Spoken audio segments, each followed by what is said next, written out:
நாம் இப்பொழுது சேவித்துக் கொண்டிருப்பது அட்லாண்டாவில் உள்ள வெங்கடாஜலபதி திருக்கோவில்.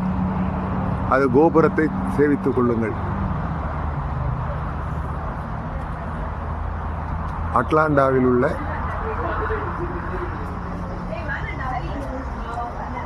வெங்கடாஜலபதி திருக்கோவில்.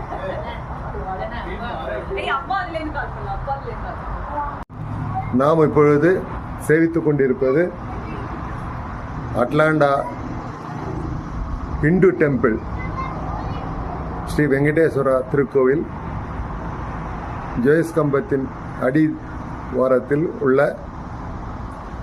பெரிய திருவடி, அதாவது கருடாழ்வார் சேவித்துக் கொண்டிருக்கிறோம்.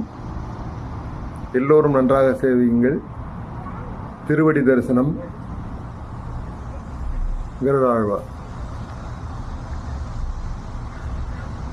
கருடாழ்வார் சேவித்துக் கொள்ளுங்கள்.